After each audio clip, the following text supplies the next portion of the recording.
iconic awards is Corazon Samaniego Lifetime Achievement Award, named after the founder and heart of the Guillermo Foundation. This award is an honor of the Box Office Entertainment Awards Grand Matriarch, Corazon Samaniego, who has lovingly and patiently cared for the Guillermo Foundation and its scholars. When she passed away, this Lifetime Achievement Award was born in her name. This year's awardee has more than 200 films in his credit. From his first film, Tinimbang Ka Ngunit Kulang in 1974 to When I Met You in Tokyo in 2023. That's just in the movies. He has also starred in numerous teleseries, and in both worlds, he has gained almost all acting awards from all award-giving bodies. 5 decades of quality portrayal, high degree of professionalism, and giving us the best films and TV programs to watch. Enough reason to recognize him as the Corazon Samaniego Lifetime Achievement Awardee, Mr. Christopher De Leon. To present the award from the Guillermo Foundation is Engineer Jim Paul Mendoza.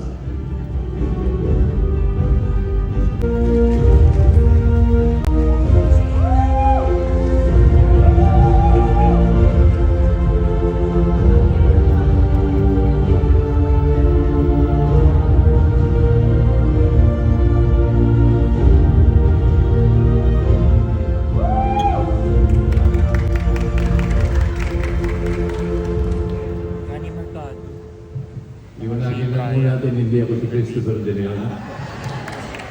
Siya po ang aking best bud, sa matalik na kaibigan. Unfortunately, Mr. De Leon is under the weather. Medyo masama akong pakiramdam. Most probably because of our changing weather. Mainit, malamig, and as we all know, he's busy right now. He's doing Batang Quiapo. And 3 araw na po siyang may kinukuha ng fight scene. Eh, alam niyo naman na medyo bata pa siya, kanya madaling sumakit ang katawan. Hindi, biro na. I'm kidding. Anyway, I'd like to thank the Corazon Samaniego Lifetime Achievement Award, which is very fitting na maibigay sa isang taong katulad ni Christopher De Leon, a man who I truly admire, and I'm sure a lot of people here will be joining me in saying he is the drama king, the best actor drama king, multi-awarded. Ang dami kong masasabi tungkol sa kanya, but I wouldn't want to waste your time tonight. So, for and in behalf of this great actor and this great man, a father, a husband, a good provider, and a good friend, and someone who has dedicated his life dito sa ating industriya. So very fitting ito sa kanya. So Mr. De Leon, I know you're bedridden right now, but basically, sinasamantala ko. Anyway, this is for you, Parigo. And I take pride in accepting this for you. Thank you very much.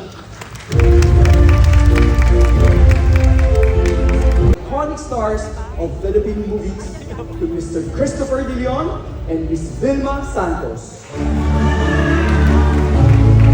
Presenting the trophy for the Guillermo Foundation is Mrs. Wilhelmina Reyes and Councilor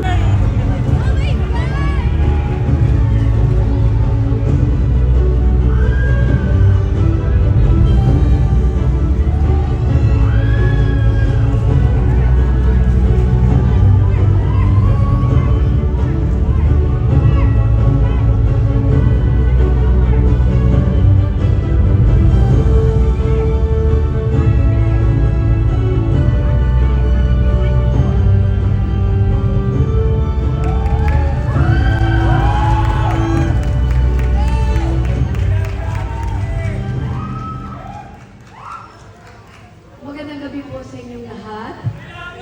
I love you. Magandang gabi po sa inyong lahat. Para po sa Guillermo Mendoza Memorial Award.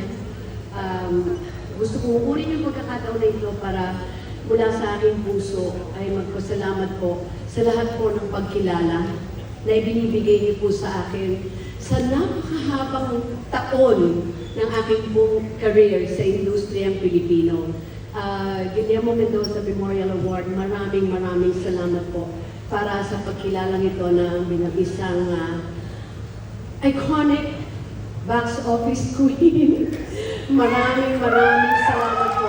Pero higit sa lahat, ito po ay utang na loob ko sa ating pong publiko and of course to my Vilmanians. Na mula po ng umpisa, umulat umaraw, anumang panahon, ay nandiyan po kayo para suportahan po ako. Maraming salamat po sa inyong lahat. And of course, Lord, thank you for all the blessings. And of course, sa aking pong inspirasyon ng aking pong pamilya. So to all of you, again, Guillermo Mendoza Memorial Award, maraming salamat.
Dito ako kay Doreen. Doreen, na i-focus mo naman.